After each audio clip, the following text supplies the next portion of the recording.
നമസ്കാരം. മലയാളി വാർത്ത ഇൻസൈഡിലേക്ക് സ്വാഗതം. ആയത്തുള്ള അലി ഖമനേയി കൊല്ലപ്പെട്ടതോടുകൂടി നടുങ്ങി വിറച്ചിരിക്കുകയാണ് ലോകരാജ്യങ്ങൾ. ഇനി എന്തും സംഭവിക്കാം എന്ന ഭയപ്പാടാണ് ലോകരാജ്യങ്ങളെ വേട്ടയാടുന്നത്. ലോകമെമ്പാടുമുള്ള ഇറാനെ പിന്തുണയ്ക്കുന്ന ഖമനേയിയെ ദൈവത്തെ പോലെ കാണുന്ന തീവ്ര ഷിയ വിഭാഗങ്ങൾ രംഗത്തേക്ക് ഇറങ്ങിയിരിക്കുകയാണ്. ഇവർ പല മേഖലകളിലായി ആക്രമണം നടത്താൻ സാധ്യതയുണ്ട് എന്നുള്ള ഒരു ഭയമാണ് ഇപ്പോൾ ഉടലെടുത്തിരിക്കുന്നത്.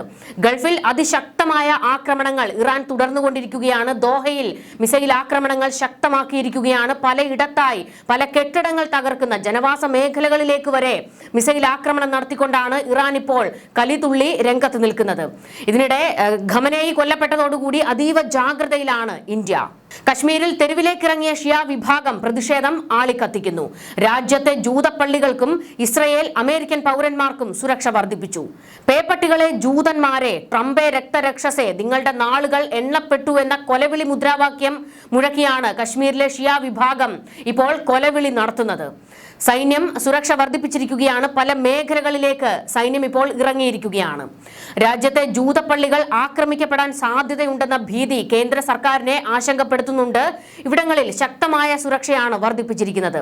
മുംബൈ, ഡൽഹി, കൊൽക്കത്ത, കൊച്ചി എന്നിവിടങ്ങളിലായി ജൂതപ്പള്ളികളുണ്ട്.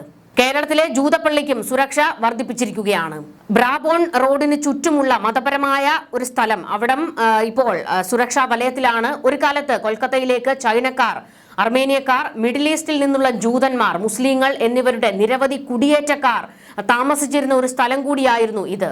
ഈ നഗരത്തിൽ ഏകദേശം 25 ജൂതന്മാർ അവശേഷിക്കുന്നുണ്ട് എന്ന റിപ്പോർട്ടുകളാണ് ഉള്ളത്. കൊച്ചി മറ്റൊരു പ്രധാന കേന്ദ്രമാണ്. ഏകദേശം 17 ജൂതന്മാർ ഇവിടെ അവശേഷിക്കുന്നുണ്ട് എന്നുള്ള വിവരങ്ങളുണ്ട്. എന്നാൽ കേരളത്തിലേക്ക് നിരവധി ജൂതന്മാർ ടൂറിസത്തിന്റെ ഭാഗമായിട്ടൊക്കെ എത്തിയിട്ടുണ്ട്. ഇവരുടെ കണക്കുകൾ എടുത്തു തുടങ്ങിയിട്ടുണ്ട്. അമേരിക്കൻ പൗരന്മാരെയും ജൂതന്മാരെയും സംരക്ഷിക്കുന്നതിനുള്ള ഒരു നീക്കത്തിലേക്ക് കാര്യങ്ങൾ എത്തിയിരിക്കുകയാണ്. ഇവിടെ കൊച്ചിയിൽ ജൂതന്മാരുടെ പല അവശേഷിപ്പുകളും ഉൾപ്പെടുന്നുണ്ട് എന്നുള്ളത് മറ്റൊരു പ്രധാന കാര്യമാണ്. കൊച്ചിക്ക് ചുറ്റും മുസ്രീസ് ഹെറിറ്റേജ് പ്രോജക്ടിന്റെ നിരവധി ജൂത വീടുകളും ഉൾപ്പെടുന്നുണ്ട്.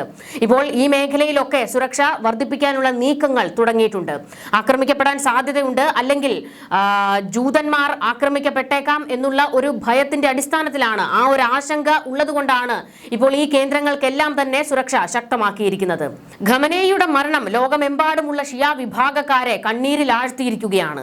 ഖമനേയിയെ ദൈവത്തെ പോലെ കാണുന്ന തീവ്ര ഷിയ ഗ്രൂപ്പുകൾ വെറുതെ ഇരിക്കില്ല എന്നുള്ളത് ഉറപ്പാണ്.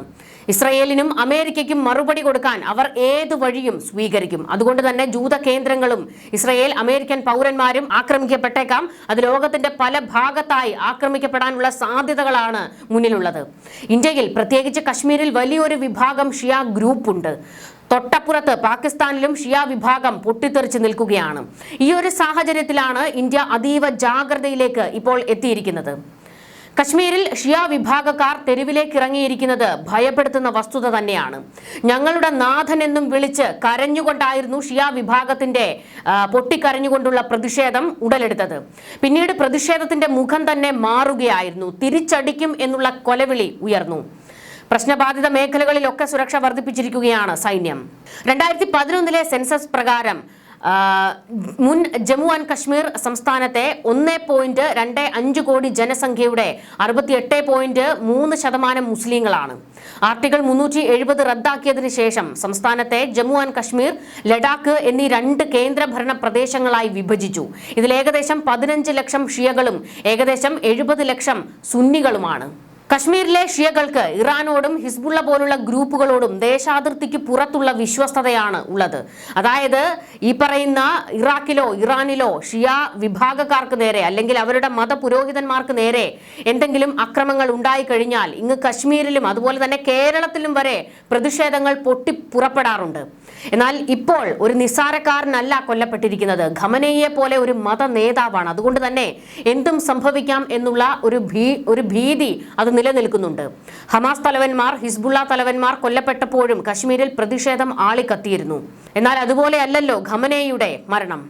ഇന്ത്യ ഇപ്പോൾ മറ്റ് നീക്കങ്ങളിലേക്കൊക്കെ തന്നെ കടന്നിരിക്കുകയാണ്. ഇസ്രയേലിലെയും ഇറാനിലെയും ഇന്ത്യക്കാരെ തിരിച്ചെത്തിക്കാനുള്ള നീക്കം തുടങ്ങിയിട്ടുണ്ട്. അവിടെ ഈ ഇരു രാജ്യങ്ങളിലുമായി നിരവധി ഇന്ത്യക്കാർ അവിടെ ജോലിക്കായും മറ്റും പോയിട്ടുണ്ട്. ഇവരെയൊക്കെ സുരക്ഷിതമാക്കുന്ന ഒരു നീക്കത്തിലേക്ക് കടന്നിരിക്കുകയാണ്. ഇറാൻ എന്തായാലും അതിമാരകമായ ആക്രമണങ്ങൾ പല മേഖലയിലേക്കും നടത്താൻ സാധ്യതയുള്ളത് കൊണ്ട് തന്നെ ഇന്ത്യക്കാരുടെ സുരക്ഷ അത് ഉറപ്പാക്കേണ്ടത് ഇന്ത്യയുടെ ആവശ്യമാണ്. മറ്റൊരു വിവരം, ഇപ്പോൾ ഇറാൻ പ്രത്യേകിച്ച് ഗൾഫ് മേഖലകളിലേക്കാണ് ആക്രമണം ശക്തമാക്കിക്കൊണ്ടിരിക്കുന്നത്. അതുകൊണ്ട് തന്നെ നമുക്കറിയാം, ഗൾഫിൽ പ്രവാസികൾ, മലയാളികൾ ഉൾപ്പെടെയുള്ള ഇന്ത്യക്കാർ എത്രയോ ലക്ഷം പേരാണ് ഗൾഫിലെ പല രാജ്യങ്ങളിലായിട്ട് ഉള്ളത്. അതുകൊണ്ട് ഇവരുടെയൊക്കെ സുരക്ഷ ഇപ്പോൾ ആ ഒരു കാര്യത്തിൽ ഇന്ത്യ വലിയ ആശങ്കയിലാണ് ഉള്ളത്. എങ്കിലും ഇന്ത്യ ഇപ്പോൾ എല്ലാവർക്കും മുന്നറിയിപ്പ് കൊടുത്തുകൊണ്ടിരിക്കുന്നത് സുരക്ഷിത മേഖലകളിലേക്ക് നിങ്ങൾ മാറണം, അവിടുത്തെ ഭരണകൂടങ്ങൾ നൽകുന്ന നിർദ്ദേശങ്ങൾ അതേപോലെ പാലിക്കണം എന്നുള്ളത് തന്നെയാണ്. ഇസ്രയേലും അമേരിക്കയും ലക്ഷ്യം വെച്ചിരുന്നത് ആയത്തുള്ള അലി ഖമനേയിയെ തന്നെയായിരുന്നു. ആണവ കരാറിൽ ഇറാനെ ഒപ്പുവെപ്പിക്കുക എന്നുള്ള ശക്തമായ നീക്കമായിരുന്നു അമേരിക്കയ്ക്ക് ഉണ്ടായിരുന്നതെങ്കിൽ ആയത്തുള്ള അലി ഖമനേയിയെ കൊന്നൊടുക്കുക എന്ന ഒറ്റ ലക്ഷ്യം മാത്രമായിരുന്നു ഇസ്രയേലിനുണ്ടായിരുന്നത്. അപ്പോഴും അവർ മയപ്പെട്ടു നിന്നത് അമേരിക്കയുടെ ഒരു നിർദ്ദേശം കാരണമാണ്. ഇപ്പോഴല്ല അടിക്കേണ്ടത് എന്ന അമേരിക്കയുടെ ഒരു മുന്നറിയിപ്പിന്റെ ബലത്തിലായിരുന്നു, ആ ഒരു അമേരിക്കയുടെ നിർദ്ദേശപ്രകാരമായിരുന്നു ഇസ്രയേൽ ഒന്ന് സംയമനം പാലിച്ചത്. എന്നാൽ അവരുടെ ഹിറ്റ് ലിസ്റ്റിലെ പ്രധാനി ആയത്തുള്ള അലി ഖമനേയി തന്നെയായിരുന്നു. മൊസാദ് ചാരന്മാരുടെ റഡാറിൽ ഖമനേയി ഉണ്ടായിരുന്നു എന്നുള്ളത് വ്യക്തമാകുകയാണ്. ആണവ കരാറുമായി ബന്ധപ്പെട്ടുള്ള ചർച്ചകൾ നടന്നുകൊണ്ടിരിക്കെയാണ് ഇസ്രയേൽ കയറി അടിച്ചത്. അതായത് ഒരു തരത്തിലും ആണവ കരാറിൽ ഒപ്പുവെക്കാൻ ഇറാൻ തയ്യാറാകുന്നില്ല എന്നുള്ള ഘട്ടം ബോധ്യപ്പെട്ട ആ ഒരു നിമിഷത്തിൽ തന്നെയാണ് ഇസ്രയേൽ കയറി അടിച്ചത്. അതിന് പൂർണ്ണമായും അമേരിക്കയുടെ പിന്തുണയുണ്ട് എന്നുള്ളത് വ്യക്തമാണ്. കാരണം ഇസ്രയേൽ ആക്രമണം തുടങ്ങിവെച്ചത് ആയത്തുള്ള അലി ഖമനേയി എവിടെയൊക്കെ ഉണ്ടാകാൻ സാധ്യതയുണ്ടോ ആ മേഖലകൾ കേന്ദ്രീകരിച്ച്, ആ കെട്ടിടങ്ങൾ കേന്ദ്രീകരിച്ചുള്ള ആക്രമണമായിരുന്നു നിരന്തരം ഇസ്രയേൽ നടത്തിക്കൊണ്ടിരുന്നത്. വടക്കൻ ടെഹ്റാനിലെ ഷെമിറാനിലുള്ള പ്രസിഡന്റിന്റെ കൊട്ടാരത്തിന് സമീപത്തും ഖമനേയിയുടെ ഓഫീസ് കോമ്പൗണ്ടിന് സമീപത്തും 7 മിസൈലുകളായിരുന്നു പതിച്ചത്. എന്നാൽ ഖമനേയി തലസ്ഥാനത്തില്ലെന്നും അദ്ദേഹത്തെ സുരക്ഷിതമായ മറ്റൊരിടത്തേക്ക് മാറ്റിയതായും വാർത്താ ഏജൻസികൾ റിപ്പോർട്ട് ചെയ്തിരുന്നു. എങ്കിലും ഇസ്രയേൽ ചാരന്മാർ ഇറാനിൽ പല മേഖലകളിലായി തമ്പടിച്ചിരുന്നു എന്നുള്ളതാണ് വ്യക്തമാകുന്നത്. അമേരിക്കയെ നിശ്ചിതമായി വിമർശിക്കുന്നതും പശ്ചിമേഷ്യയിൽ ആധിപത്യം നേടാനുള്ള US ഇസ്രയേൽ നീക്കത്തിനെതിരെ ശക്തമായ നിലപാട് സ്വീകരിക്കുന്നതുമാണ് ഖമനേയിയെ US-ന്റെയും ഇസ്രയേലിന്റെയും മുഖ്യ ശത്രുവാക്കിയത്. എന്നാൽ അത് മാത്രമാണോ കാരണം? അല്ല. ഇറാൻ എന്ന രാജ്യം, ആ രാജ്യത്ത് ആണവായുധങ്ങൾ നിർമ്മിച്ചെടുക്കാനുള്ള നീക്കം, ഇസ്രയേലിനെ ലക്ഷ്യം വെച്ച് വലിയ മിസൈൽ പരീക്ഷണങ്ങൾ നടത്തിക്കൊണ്ടിരിക്കുന്നു. അവരുടെ ഒരേ ഒരു ലക്ഷ്യം ഇസ്രയേലിനെ തച്ചു തകർക്കുക എന്നുള്ളത് തന്നെയായിരുന്നു. ഇറാൻ എന്ന രാജ്യം, അവിടുത്തെ മതഭരണകൂടം ആയത്തുള്ള അലി ഖമനേയി ജീവനോടെ ഇരിക്കുന്നത് തങ്ങൾക്ക് ആപത്ത് തന്നെയാണ് എന്നുള്ളത് ഇസ്രയേലിന് അറിയാവുന്നത് കൊണ്ട് തന്നെയാണ് എപ്പോഴൊക്കെ ഇസ്രയേൽ ഇറാനിലേക്ക് ആക്രമിക്കുന്നോ അപ്പോഴൊക്കെ അലി ഖമനേയിയെ ലക്ഷ്യം വെക്കുന്നതും. അമേരിക്കയെ ഇറാന്റെ 1-ാം നമ്പർ ശത്രു എന്നും ഇസ്രയേലിനെ 2-ാം ശത്രു എന്നുമായിരുന്നു ഖമനേയി വിശേഷിപ്പിച്ചിരുന്നത്. ജൂത പട്ടികളെ കൊല്ലും, ജൂതരാഷ്ട്രം കത്തിക്കും എന്നൊക്കെയുള്ള കൊലവിളികൾ ഇതിനു മുൻപും ഖമനേയി നടത്തിയിട്ടുണ്ട്. അപ്പോഴൊക്കെയും നാളുകൾ ഖമനേയിയുടെ എണ്ണപ്പെട്ടിരുന്നു എന്നുള്ളത് വ്യക്തമായിരുന്നു. കഴിഞ്ഞ ജൂണിലെ ആക്രമണത്തിലും ഇസ്രയേലും US-ഉം ലക്ഷ്യമിട്ടത് ഖമനേയിയെ തന്നെയായിരുന്നു. ജൂണിൽ ഇസ്രയേൽ പ്രതിരോധ മന്ത്രി ഇസ്രയേൽ കാറ്റ്സ് പറഞ്ഞത് ഇസ്രയേലിനെ നശിപ്പിക്കുക എന്ന ലക്ഷ്യത്തോടെ മുന്നോട്ട് പോകുന്ന ഏകാധിപതിയെ നിലനിർത്താനാകില്ല എന്നതായിരുന്നു. ഇസ്രയേൽ പ്രധാനമന്ത്രി ബെഞ്ചമിൻ നെതന്യാഹുവും US പ്രസിഡന്റ് ഡൊണാൾഡ് ട്രംപും ഖമനേയിയെ വകവരുത്താൻ മടിക്കില്ലെന്ന് ഭീഷണി മുഴക്കുകയും ചെയ്തിരുന്നു. ഇറാനിലെ ഭരണമാറ്റമാണ് സംഭവിക്കാവുന്ന ഏറ്റവും നല്ല കാര്യമാണെന്ന് ട്രംപ് പറഞ്ഞത്.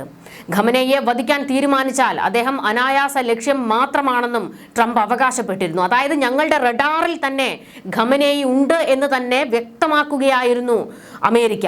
ഇസ്രയേലും ഇറാനും തമ്മിൽ 12 ദിവസത്തെ യുദ്ധം നടന്നപ്പോഴും അന്ന് അമേരിക്ക പറഞ്ഞിരുന്നു, ആണവ കേന്ദ്രങ്ങൾ നോക്കി അമേരിക്ക ആക്രമിച്ചപ്പോഴും ട്രംപ് വെല്ലുവിളിച്ചിരുന്നു, ഞങ്ങൾക്ക് കൊല്ലണമെങ്കിൽ ഖമനേയിയെ ഇപ്പോൾ കൊല്ലാം, പക്ഷേ ഞങ്ങൾ അതിന് മുതിരുന്നില്ല എന്നായിരുന്നു ട്രംപ് വ്യക്തമാക്കിയത്. ഇറാൻ ആണവായുധം നിർമ്മിക്കില്ലെന്നും ആണവ പദ്ധതി സമാധാനപരമായ ആവശ്യങ്ങൾക്ക് മാത്രമാണെന്നും ഖമനേയി പലതവണ വ്യക്തമാക്കിയിട്ടും US ഖമനേയിയെ ലക്ഷ്യം വെക്കുകയായിരുന്നു. കാരണം പൊള്ളയായ വാദമായിരുന്നു ഖമനേയി നടത്തിയത്.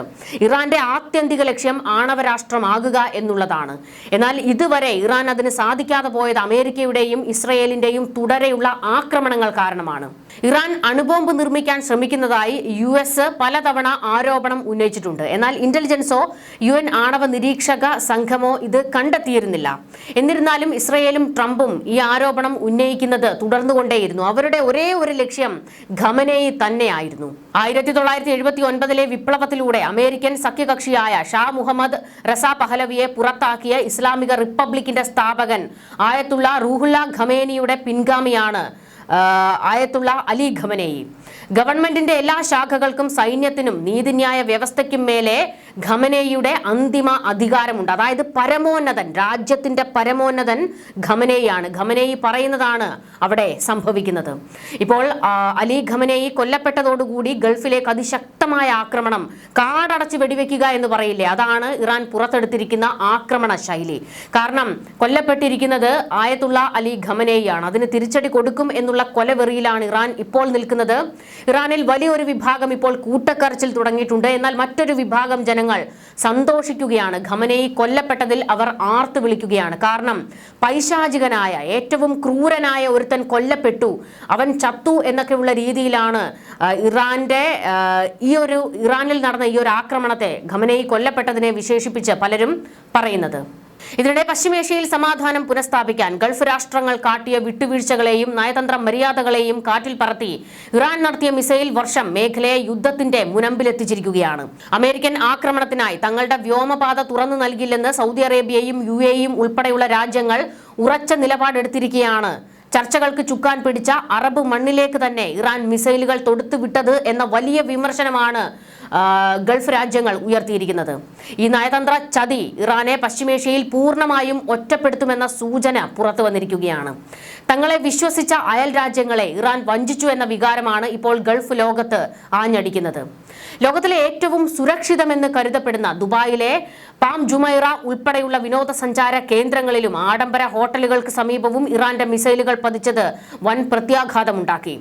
US സേനാ താവളങ്ങളെ ലക്ഷ്യം വെക്കുക എന്ന ഇറാന്റെ തന്ത്രം യഥാർത്ഥത്തിൽ ഗൾഫ് രാജ്യങ്ങളുടെ പരമാധികാരത്തിനു മേലുള്ള കടന്നുകയറ്റമായാണ് ഇപ്പോൾ വിലയിരുത്തപ്പെടുന്നത്.